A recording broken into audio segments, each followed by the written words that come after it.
We're not quite at 17, but there is another candidate in the Conservative leadership nomination race. Andrew Scheer, the man beside me, MP, longtime MP for Regina Capel. It's, 12 years now? That's right. 2004 was the first time I got elected. At age 12? A little bit older than that. I was at least old enough to vote, because I voted in that election. I was 25, just turned 25 during the 2004 election. So you got up here. I met you back then. You were one of the young guns, there was a whole crop of you now, and you're no longer one of the young guns, and now you're looking to lead the party. Give me the elevator pitch. If people out there are members of the Conservative Party, why should they be voting for you? Well, first of all, I'm what I like to call a real conservative, an unapologetic, full-spectrum conservative.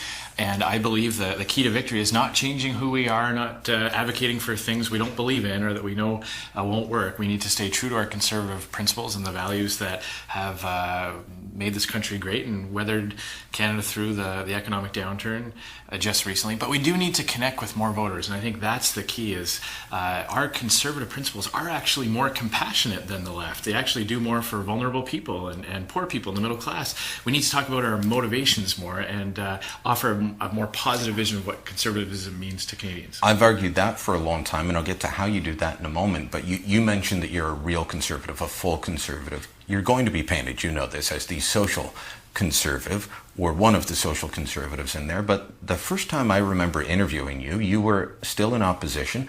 You came by my office, which was just downstairs on the third floor, and you were talking about auto insurance fraud or something to that effect. You had a private member's bill. So you've got a fuller spectrum than what some people are going to try and paint you as.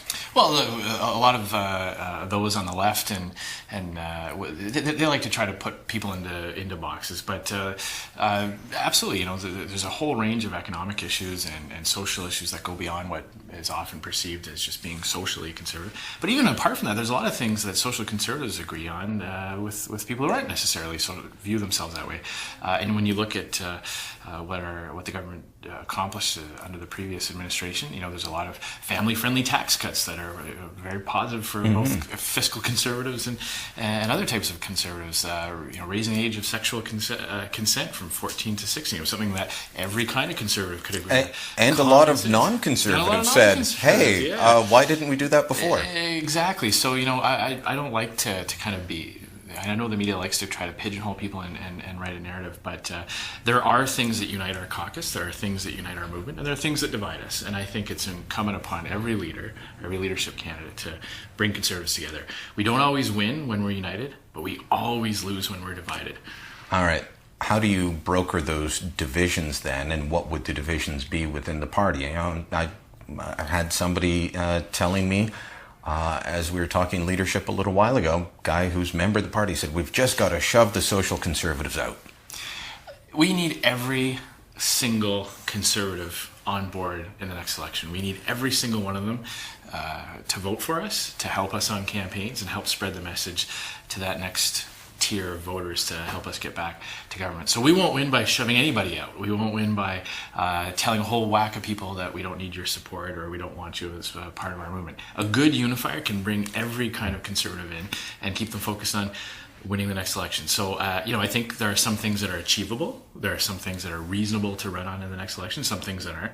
And the key, the success for my leadership campaign and then ultimately as leader of the party will be identifying those issues like the ones I just mentioned that can keep every kind of conservative excited about being part of the party and the movement and help us win in 2019. I asked Maxime Bernier when I interviewed him, he's more on the libertarian side, and I said, well, what's your pitch to social conservatives? And he said, you'll have a voice, we won't need everybody in, similar to you. What would you say to libertarians who haven't made up their minds yet and are thinking, is this guy for me?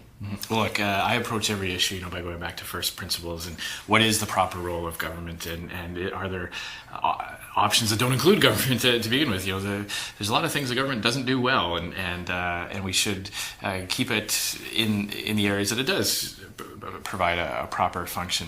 One of the things I can say to those types of conservatives would be, we have to, as a party, look at empowering and enlarging the non-governmental parts of society. So going back to localism and subsidiarity, and the federal government shouldn't do things that the province can do, and the province shouldn't do things that municipalities should do, and that municipalities shouldn't do things that communities should do, and communities shouldn't do things that families should do. Oh, you're speaking my language, subsidiarity. Oh, okay. No, but it's important, and it's not. No, yeah, I'm not joking. but it's not because, but we have to be very clear on why we believe in that. It's not because we just don't like the federal government, or we just don't like the provincial government, or whatever the level of government it is. It's because it's actually better for people. It's better for communities when the people on your street and the people in your area are involved in projects, because it's more responsive, it's more human.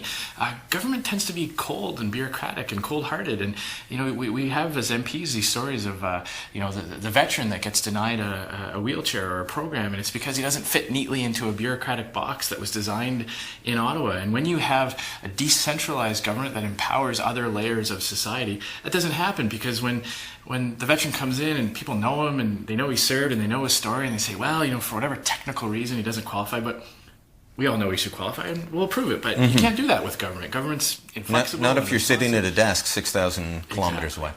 So how do you sell that? Because you're talking about smaller government at the federal level, moving things down. That would be pushed back against as downloading and cutting and all of these things.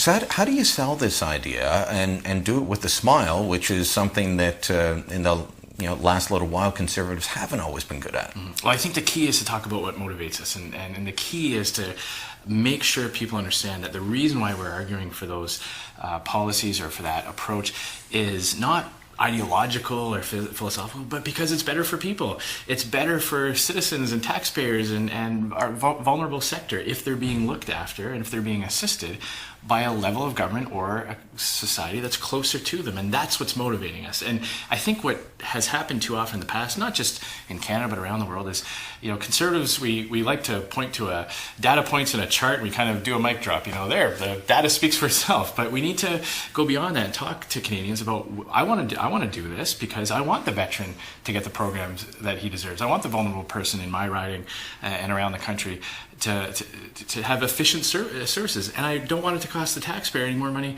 than it needs to, because I understand that the private sector has to grow to create the wealth to make sure that programs are there for the people that need it. We can feed people at $1,300 a head on a plane with the Prime Minister.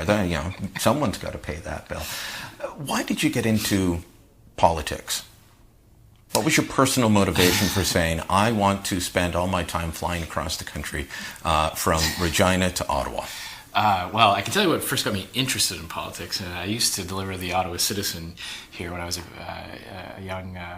much younger, and being a paperboy, I liked to read the paper before I delivered it. I'll never forget it. I think it was Boxing Day or December 27th. I think it was 1991 or around there, and it was when Nicolae Ceausescu got shot in Romania. Oh, okay. And I remember just being fascinated. I think it was 89. I think I was 10 years old, and I remember just thinking, what happened? How could a leader of a country get killed by his own troops, and what's the story there? And that's what prompted me just to ask my dad a whole lot of questions about, could that ever happen here? Why not? And my dad's a brilliant guy and really into politics and philosophy, and so we just started talking more and more about it, and we started following elections, and that's what kind of inspired me to run. And one thing that my people that I grew up with and knew, and my parents and family said, good people need to enter politics. We need people to fight for the things we believe in, and it's an honest vocation for people who put the best interests of their countries at the forefront. All right, and now you're entering another phase of it, the latest candidate in the leadership race. Where can people find out more about Andrew Scheer? www.andrewscheer.com. Yeah, if you don't own your own web name these days, you're nowhere in politics. Right. Don't forget the C in between the S and the H. But all right. Andrew, thanks for the time. Thanks very much. Great to be here. Hope you liked what you just saw. If you did, make sure you subscribe to our YouTube